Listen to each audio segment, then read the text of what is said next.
Assalamualaikum warahmatullahi wabarakatuh.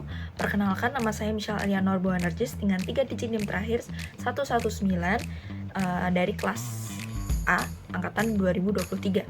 Di sini untuk mata kuliah pengolahan citra satelit saya menggunakan Landsat 8 untuk menganalisis lahan kritis, potensi kebakaran serta potensi kekeringan pada Kabupaten Sukabumi.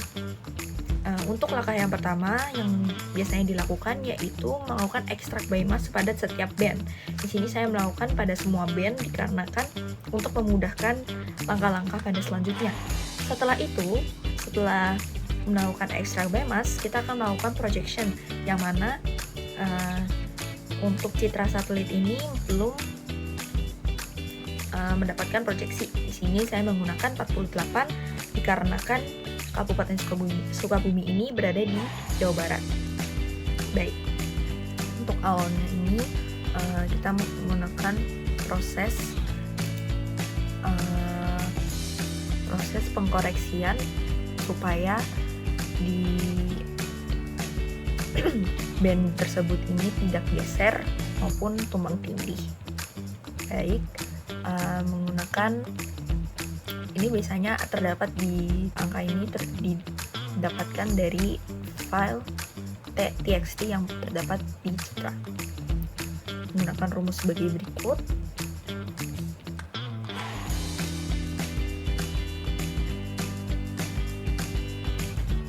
Pixel type-nya akan menjadi floating point. Oke. Untuk AVI sendiri di sini menggunakan band 5 dan band 4. Untuk rumusnya sebagai berikut, band 5 ditambah band 1 lalu dikalikan dengan 256 dikurangi band 4 dikalikan lagi dengan band 5 dikurangin band 4 lalu dikalikan dengan 1/3 dan mendapatkan hasil AVI. Untuk menghitung BI menggunakan band 6, band 4, band 5 serta band 2. Di sini sebagai untuk rumusnya yaitu band 6 ditambah band 4 dikurangi band 5 ditambah band 2 dibagi dengan band 6 ditambah band 4 ditambah band 5 ditambah band 2 dikalikan 100 ditambah 100. Hasilnya sebagai berikut. Selanjutnya kita akan menggabungkan hasil AVI dengan BI untuk menghasilkan PD substation. Oke. Selanjutnya adalah kita buka lagi di raster kalkulator untuk menghitung SI. Oke. Untuk SI sendiri ini menggunakan band 2 dan band 3 serta band 4 dengan rumus sebagai berikut. Hasilnya adalah sebagai berikut.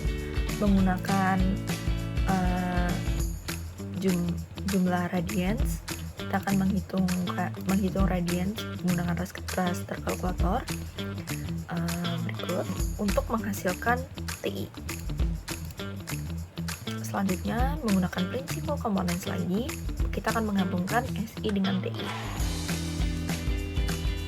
Jika sudah, pada raster kalkulator menggunakan square root, kita akan menggabungkan SSI serta V ditambah 1 dan menghasilkan FCD, Forest Canopy Density.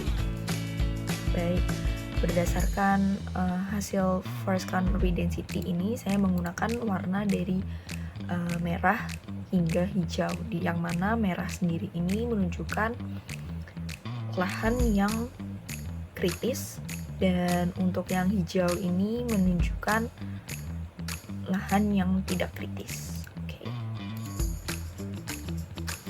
Untuk lahan yang kritis sendiri ditunjukkan pada kebanyakan ini di pertengahan di warna kuning dan di warna merah. Dan untuk poin-poin yang berada di warna merah ini dikarenakan kondisi Kabupaten Sukabumi yang berada di lereng, dan untuk yang kuning-kuning sendiri ini berada di tengah kota Kabupaten Sukabumi yang mana sudah digunakan untuk bangunan-bangunan dan untuk kepentingan lainnya seperti industri dan lain sebagainya, yang mana Kabupaten Sukabumi ini sangat padat. Dan untuk yang hijau-hijaunya sendiri di sini menunjukkan bahwa masih terdapat vegetasi di Kabupaten Sukabumi sendiri. Berdasarkan analisis di sini dapat dilihat bahwa mayoritas Kabupaten Sukabumi ini masih cenderung kritis pada lahan walaupun tidak sampai parah. Baik, setelah FCD kita akan lanjut untuk mengolah NBR dan LST. Nah, NBR dan LST ini untuk mengetahui tingkat bahaya kebakaran pada Kabupaten Sukabumi. Untuk langkah pertama, saya akan mengolah terlebih dahulu LST pada Kabupaten Sukabumi serta BN 10. Pada BN 10-nya sendiri diubah menjadi radians terlebih dahulu. Selanjutnya yaitu menghitung BT, dan BT ini menggunakan angka-angka yang terdapat di BN 10. Kita akan menghitung NDVI, kita akan menghitung PV yang didapatkan dari angka tertinggi dan terendah dari NDVI. Selanjutnya yaitu EV atau EV. Di sini menggunakan angka sebagai berikut.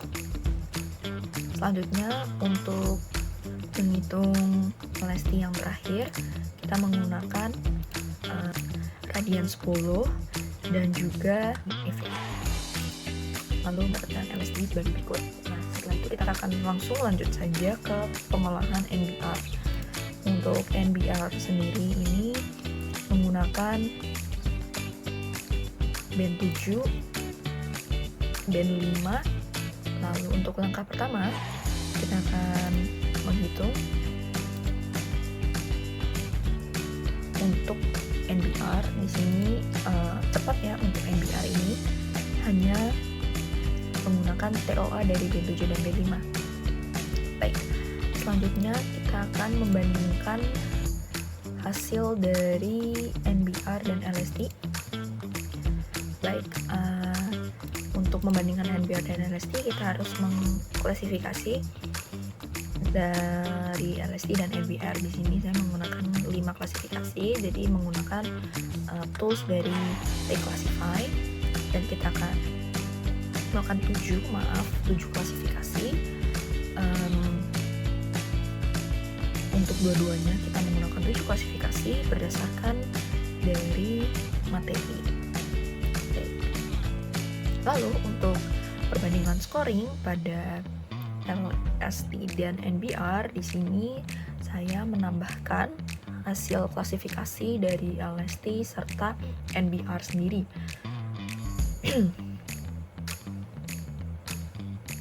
Menggunakan raster kalkulator.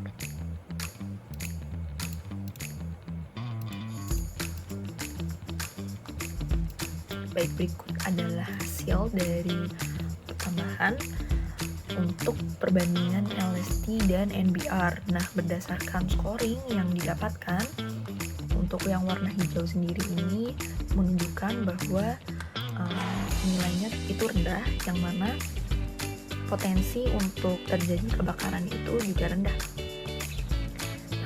Mengapa di daerah-daerah yang merah ini menunjukkan bahwa daerah tersebut merupakan daerah yang berpotensi kebakaran?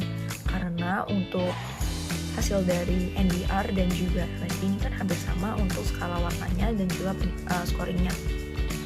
Baik, selanjutnya untuk mengetahui potensi kekeringan, di sini menggunakan NDDI serta TVI, dan untuk NDDI sendiri menggunakan NDVI dan NDWI. Dan NDVI di sini menggunakan perhitungan band 5 dan band 4, dan untuk NDWI sendiri menggunakan band 3 dan band 5.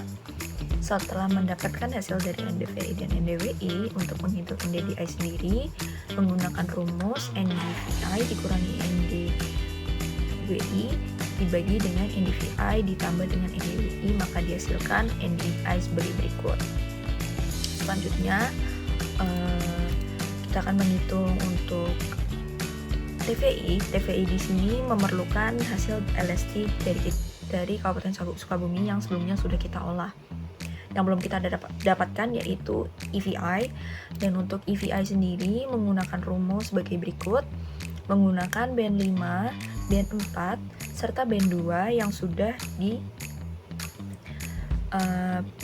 projectionkan dan sudah dibenarkan. Berikut merupakan rumus dari EVI. Selanjutnya, setelah EVI sudah didapatkan, untuk TVI sendiri rumusnya adalah LST dibagi dengan EVI. Nah, berikut kita akan menghitung LST dibagi dengan EVI.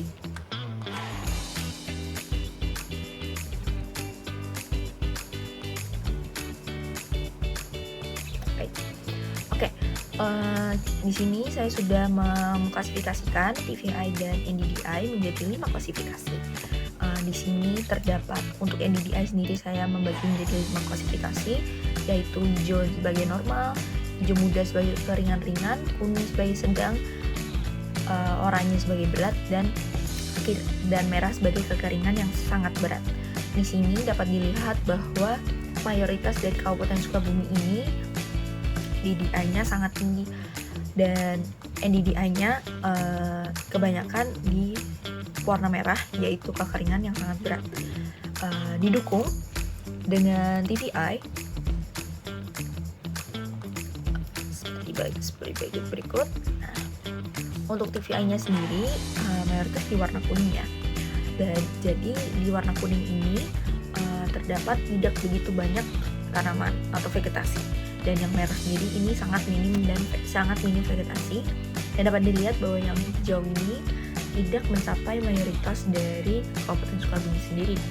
Nah, dapat disimpulkan berdasarkan analisis TVI dan NDDI sendiri, dari vegetasi yang terlihat bahwa vegetasi di Kabupaten Sukabumi ini sangat kurang, sehingga menimbulkan kekeringan pada Kabupaten Sukabumi yang cukup berat dapat dilihat, dan mayoritasnya di Kabupaten Sukabumi ini berwarna merah yang menandakan bahwa Kabupaten Sukabumi ini perlu penanganan khusus untuk mengatasi kekeringan yang terjadi di Kabupaten Sukabumi.